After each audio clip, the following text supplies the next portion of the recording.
Professor Bob. Okay, I gotta show people your office. You know that picture of Harold Washington. Was it here last time I was here? Yes, it was. This is the Harold Washington Institute for Research and Policy Studies. The Harold Washington, man, y'all to come over here to Dr. Bob's office.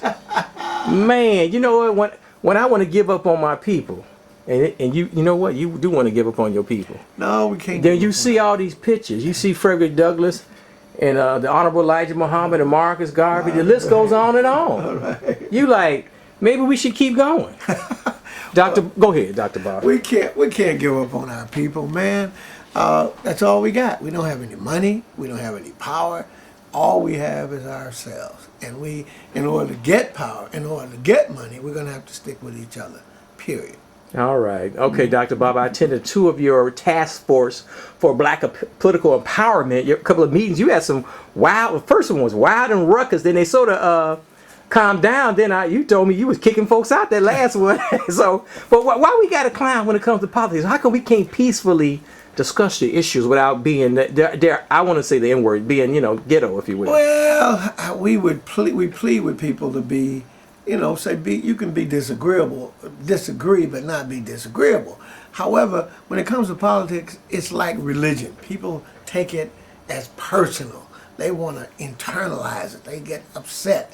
And then secondly, you have to understand, Brother Mark, that there's very few places, including WVON, where black people can actually verbalize their feelings about politics. Right. So they take advantage of a place like the task force and come and just vent and just jump up and shout and scream and go off and do everything they want to do.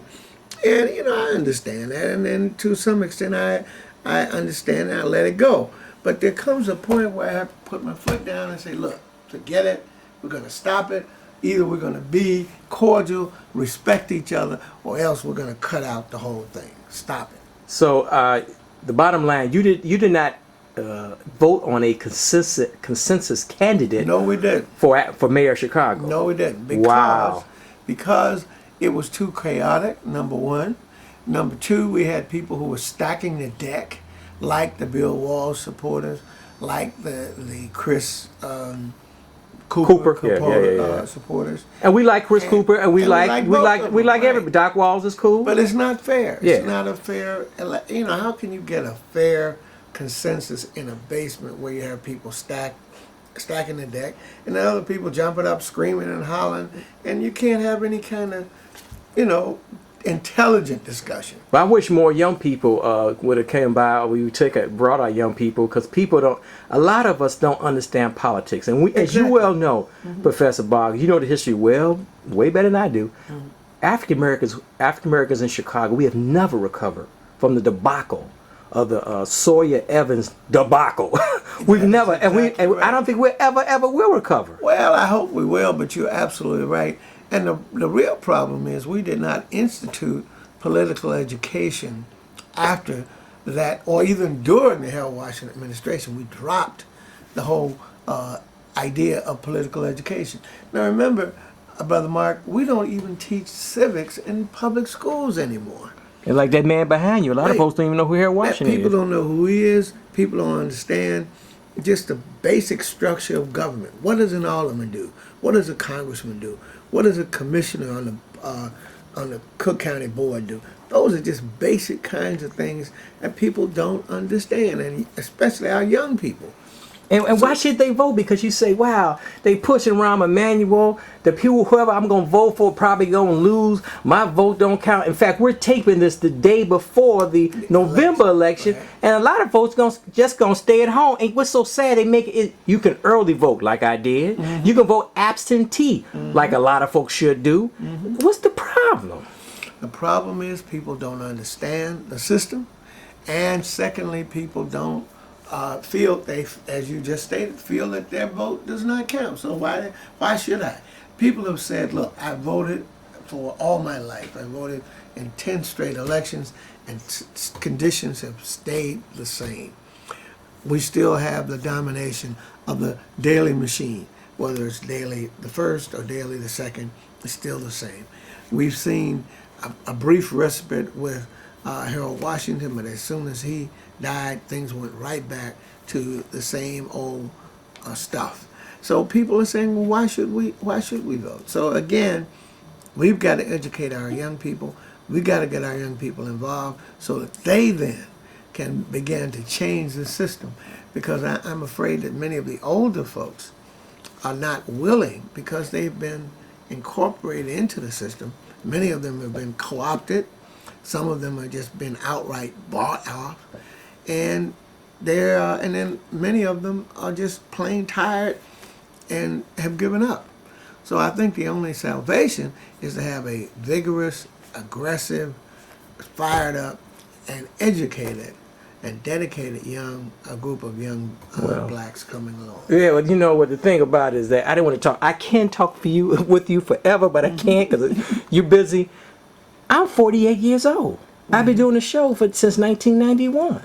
You know, my generation, I'm Jesse Jr. maybe a year or two younger than me. A lot of us who are now late, let's say 45 to 50, 55, whatever, we getting old. Yeah. What, I mean, who's coming behind? God no. You know what I'm saying? It's all relative. But yeah. Who is coming after us? Even my group, I was born in 62. Those of us born in the 1960s. Right. Who's coming after us? Who are we producing?